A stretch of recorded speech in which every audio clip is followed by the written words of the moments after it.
এই চাঁপাইনবাবগঞ্জ থেকে সোনা মসজিদ পর্যন্ত 4 লেনের রাস্তাটিকে বাইপাস সড়ক নির্মাণের জন্য ডিপিপি প্রণয়নের কাজ চলছে। নয়াগড়ার প্রতি আরেকটি আলাদা সেতু এবং দাঁড়িয়াপুরে গিয়ে বাইপাস সড়ক উঠবে, সেটিরও ডিপিপি প্রণয়নের কাজ চলছে। চাঁপাইনবাবগঞ্জ পৌরসভার ড্রেনেজ ব্যবস্থাকে আধুনিকায়নের জন্য ডিপিপি প্রণয়নের কাজ চলছে। বন্ধুরা আমার, আরে আমরা রাজনীতি করি, আমি তো কথা বললাম, স্বপ্ন দেখালাম, রাজনীতিবিদদের স্বপ্ন দেখাবে, স্বপ্ন বাস্তবায়ন করবে। আমি 2001 সালে যখন 96 সালে ভোট দিয়ে এমপি করলেন, ভয়াবহ নদী ভাঙন, 1 সালে যখন নির্বাচনে দাঁড়ালাম, আমাকে আমার এলাকার সাংবাদিকরা জিজ্ঞাসা করলো যে আপনার প্রধান কাজ কি? আমি বলেছিলাম যে আমি যদি পদ্মার ভাঙন থেকে এলাকা রক্ষা করতে না পারি আমি রাজনীতি ছেড়ে দেব। আল্লাহর রহমতে আমাকে বিজয় করেছিলেন। আমি সেই দিনই বিজয় হওয়ার পর শপথ নিয়ে বেগম খালেদা জিয়াকে বলেছিলাম যে আমার এই বাদ যদি আপনি করে না দেন আমি কিন্তু রাজনীতি থেকে অবসরে চলে যাব। বেগম খালেদা জিয়ার কাছে এই কথা বলার পরেই নিশ্চয়ই মনে আছে 1 বছরের মধ্যে যে টাকা ব্যয় করতে এখন প্রায় 2000 কোটি টাকার উপর লাগবে, সেই 1 বছরের মধ্যে নির্মাণ করার ফলে এই এলাকা বন্যা এবং ভাঙন নিয়ন্ত্রণ হয়েছে, সুফল মানুষ পাচ্ছে, এলাকায় রাস্তাঘাট হচ্ছে, বাড়িঘর হয়েছে, বিদ্যুৎ পেয়েছেন, সুন্দর সুন্দর অট্টালিকা হচ্ছে। ঠিক না বেরিক বলছি? আগে 1 কাঠা মাটি কেউ 10,000 টাকা নিত না, এখন তার অঞ্চলের মাটি সোনায় পরিণত হয়ে গেছে। ঠিক না বেরিক? সুতরাং ভাই আমার, মায়ের চেয়ে মাসির দরদ বেশি দেখানো দরকার নাই। আমি জামাত ইসলাম ভাইদেরকে বলবো, আল্লাহর আইন আর সত্যকে শাসনের কথা বলেন, গুজব অপপ্রচার থেকে বন্ধ থাকেন। আমি এই কদিন আগে দেখলাম যে আজহারিকে নাকি, আমি কি বলার কারণ, আমি আজহারিকে কোনো কথাই কখনো বলিনি, আমাকে নাকি গণধোলাই দিচ্ছে গাজীপুরে। আমি তারপরে যখন এটা ইনভেস্টিগেশন করলাম, বেহসা জামাত শিবিরের ছেলেরাই অপপ্রচার চালাচ্ছে। আমার বাড়ির কানটাই কিছুদিন আগে আজহারি সাহেব তাফসির মাহফিল করে গেল, তাই না?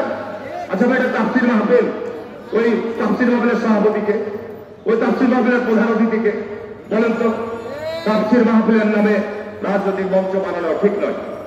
তাফসির মাহফিলকে তাফসির মাহফিলের জায়গায় রাখতে হবে, সেখানে কোরআন হাদিসের আলোচনা হবে, দল মত নির্বিশেষে কোরআন হাদিস আমরা যারা ইসলামের অনুসারী আমরা সেখানে যাব। সেখানে গিয়ে 1 ঘন্টার মধ্যে 80 মিনিট 60 মিনিটের মধ্যে 50 মিনিটে শেখ হাসিনা বেগম জিয়া এই ওই করতে করতে শেষ, আর 10 মিনিট দোয়া করে সবই দেয়। এটা তাফসীর হচ্ছে? আর জামাতের মাওলানারা, জামাতের মুলবিরা আজকে কি পেয়েছে?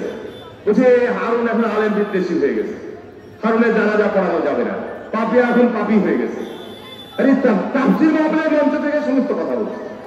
তা আমরা কথা বললে গায়ে জ্বলবে তো কার কি হবে? আমরা যখন এই কথাগুলো জবাব দিব তখন তো স্বাভাবিক কারণে বলে যে হারুন ভাই কত কি কথা বলবে।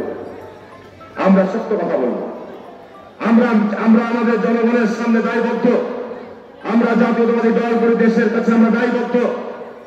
সুতরাং দেশের বিরুদ্ধে, গণতন্ত্রের বিরুদ্ধে চক্রান্ত হলে জাতীয়তাবাদী দল রাস্তায় নামবে, লাঠি নিয়ে নামবে, রক্ত নিয়ে নামবে, পরিষ্কার কথা। আমরা আহ্বান জানাবো, বক্তব্য বাড়াবো না, যেহেতু মাগরিবের কাছাকাছি। সংস্কারের ক্ষেত্রে সংস্কার তো হয়েই গেছে, শেখ হাসিনা পালিয়ে যাওয়া মানেই 70-80% সংস্কার হয়ে গেছে। ঠিক না বেরিয়ে বলছি?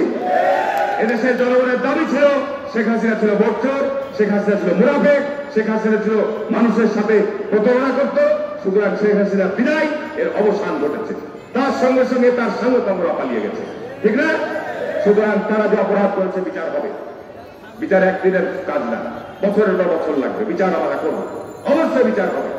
আর যে সংস্কৃতি 15 বছরে রাষ্ট্রীয় কাঠামোগুলোতে গড়ে তুলেছিলেন, প্রশাসন, পুলিশ, বিচার বিভাগ, রাষ্ট্রীয় সব প্রতিষ্ঠানে, সেগুলো সংস্কার করে তো সংস্কার হয়ে গেল। এই সংস্কার সংস্কার সংস্কার সংস্কার করে এত ঝামেলা তুলে নির্বাচনের জন্য যতটুকু সংস্কার প্রয়োজন সম্পূর্ণ করে যত দ্রুত সম্ভব নির্বাচনের রোডম্যাপ ঘোষণা করুন।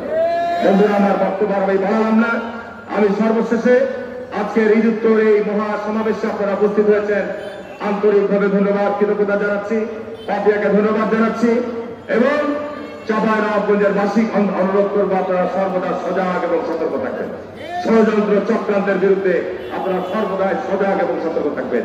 আমি আপনাদের সঙ্গে আছি, ছিলাম, থাকবেন ইনশাআল্লাহ। সবাইকে ধন্যবাদ। আসসালামু আলাইকুম ওয়া রাহমাতুল্লাহ।